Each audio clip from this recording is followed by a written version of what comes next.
Why won't Joe Biden enforce federal immigration laws? Why won't Joe Biden put in place policies that have an orderly way for people to apply to come into the United States? Why is the border wide open with all the mayhem and anarchy and all the horror that's going on down there?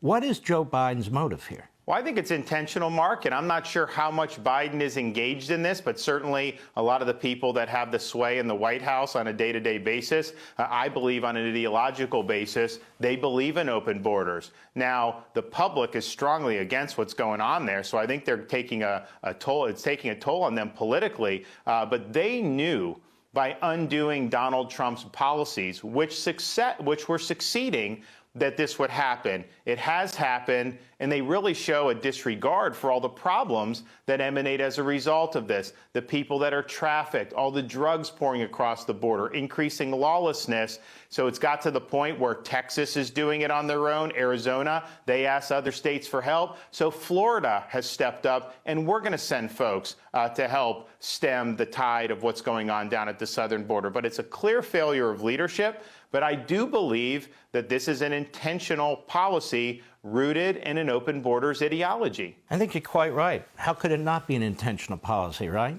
Purposely reversing executive. Far better than most, don't you, huh? You understand what's happening? The snake, on her way to work one morning, down the path, along the lake, a tender-hearted woman saw a poor, half-frozen snake. His pretty colored skin had been all frosted with the dew.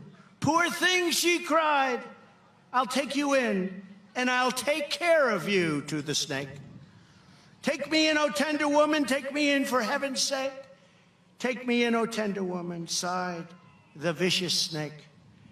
She wrapped him up, all cozy in a comforter of silk, and laid him by her fireside with some honey and some milk.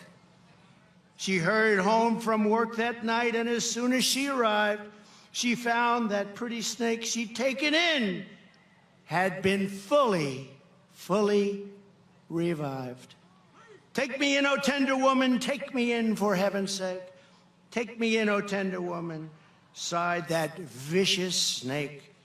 She clutched him to her bosom. "You're so beautiful," she cried. "But if I hadn't brought you in by now, you truly would have died." She stroked his pretty skin again and kissed him and held him tight. But instead of saying thank you, the snake gave her a vicious bite. "Take me in, O tender woman, take me in for heaven's sake. Take me in, O tender woman," sighed the vicious snake. "I saved you," cried the woman, "and you've bitten me, but why? You know your bite is poisonous, and now I'm going to die." "Shut up, silly woman," said the reptile with a grin.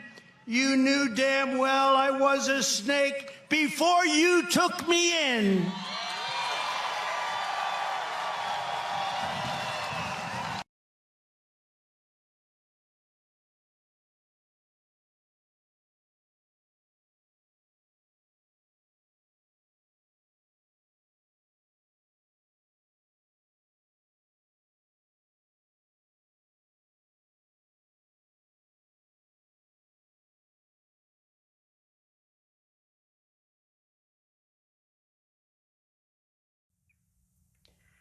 U.S. Customs and Border Protection officials estimate more than 1 million migrants will arrive at the U.S. border this year. It's the latest sign of a surge in those trying to enter the country. If the marker reaches more than 1 million, it would mirror a similar uptick from 2019. That's when nearly 978,000 migrants were taken into custody under the Trump administration. But the Biden administration has been struggling to process the soaring numbers in recent months.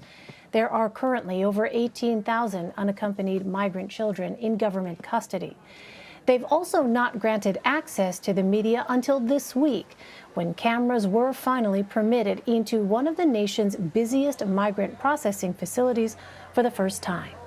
CBS News Homeland Security. 100 according to CBP. Now, walking through this facility, hopefully we can show you and our viewers some of these images. We encountered pods where unaccompanied migrant children were sleeping on the floor, their mattresses, one next to each other. They are given 3 meals a day. They are given snacks, but lining up at snack time. There's no room for social distancing, let alone personal space. We saw, children lining up shoulder to shoulder in this facility. We also visited one of the recreational play areas where I saw very young children playing. I had asked one of the Border Patrol officials how frequently kids are able to get into this room to color, to see the TV, and I was told, well, they don't do that anymore. In fact, this facility is so... Right, so these are just supposed to be temporary processing facilities, Nicole. So why are children being held there for so long? Why they're not designed that way is they're really just intake centers. They're supposed to be where, migrants are processed for, their biometrics are taken, they're in some cases given a notice to appear in court, but they're not supposed to stay here. There's no educational resources or, long-term health facilities here. All of the bathrooms are porta potties. And so it's really not ideal to stay here for long, but we learned yesterday that dozens of unaccompanied migrant children have been in this facility for more than 2 weeks. And in fact, the average unaccompanied migrant child or family unit will stay here for 133 hours or about 5 days. And that's in part because the facilities they're supposed to be transferred to, run by HHS, Health and Human Services, are not ready yet. They don't have the capacity, to transfer those kids yet to those facilities. Now, HHS is trying to stand up these emergency shelters quickly. There were 6 stood up under the Biden administration so far. They're working on 4 more right now in Texas, including an annex, the facility you actually see behind me now. I can guarantee you that. Can you explain what that is, by the way? Yeah, so this is a family unit that may make the trek all the way from Central America to our southern border here, and then they may make a decision to turn over the unaccompanied child to a smuggler and then allow that child to be trafficked, and they may remain in Mexico. We've seen that on occasion because we've apprehended the kids previously as a family unit. So those are one of those things that we are awfully concerned about. We're taking whatever steps we can to address that. There's plaza bosses, cartels, organizations that are taking advantage of this situation. And so as a law enforcement organization, we're going to do everything to take the fight to them. We're going to take their vehicles, we're going to take their money, any proceeds that they're benefiting organization. We're going to do everything to take the fight to them. We're going to take their vehicles, we're going to take their money, any proceeds that they're benefiting from this illegal trade, we're going to certainly try and perform some sort of consequence against them. All unaccompanied children. The first 2 were traveling siblings. One's a 12-year-old, one's a 17-year-old. They're from Honduras. They say they're trying to get to where their mom's at in Louisiana, New Orleans. They claim they came in a raft. They were all, which is typical of what we're seeing right now. They'll load up. These appear to be all family units and unaccompanied children, and these smugglers will load them up, 15 on an inflatable raft, and just ferry them over, drop them off, not walk with them, just tell them just walk north, and then take the ferry back, load up another group and bring them back, and they'll do that back and forth throughout the night. Inside, you found 105 illegals and 171 pounds of marijuana. What happened there?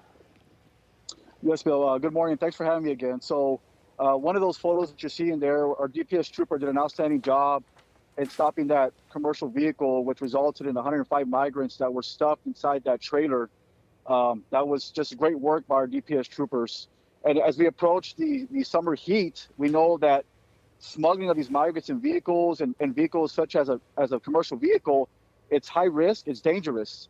And going back to the other photo where we're showing the narcotics with migrants, these smuggling organizations, these cartels are also smuggling migrants across, but at the same time, they're smuggling narcotics as well and trying to use that as a distraction for law enforcement.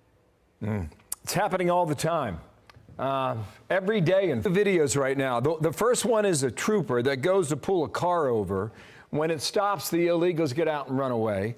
And then there's another video here that shows the smugglers trying to get other people into their vehicles. Explain both, sir. Yes, sir. So the first video with our DPS trooper stopping a vehicle, that's on a major highway, one of the primary highways that leads to the ports of entry to the checkpoints in the Rio Grande Valley. and that highway will lead to other cities, Houston, Dallas, San Antonio. And this particular couple and that vehicle came down from the Houston area with the sole purpose to smuggle migrants from the Rio Grande Valley to Houston because it is being advertised on social media. But again, our DPS trooper was there at the right time, did an outstanding job, and was able to recover those 3 migrants, I believe, at that time, and arrested the driver and female passenger for smuggling a person. Wow. Just so I can keep this clear, there's another video. I want to play that now of smugglers using to get people. What does that mean? What happened here, sir? So that particular video, you have a smuggler who's pretty much very bold in what he's doing in advertising and showcasing his criminal activity on social media by driving by a trooper who was stopped with another vehicle and then showcasing that he's smuggling migrants inside his vehicle as he drives by the trooper. So that's very bold for those smugglers to show that activity and to post it on social media. Certainly is. Happens every Bill, it's not slowing down. every day, doesn't it, Lieutenant? And for how much longer? It's not slowing down. No It's not slowing down, Bill. It's not slowing down. It's going to continue to increase, and the numbers show it. And we're doing the best we can to provide the resources for our federal partners. Increase in illegal crossings, which began at the beginning of 2021.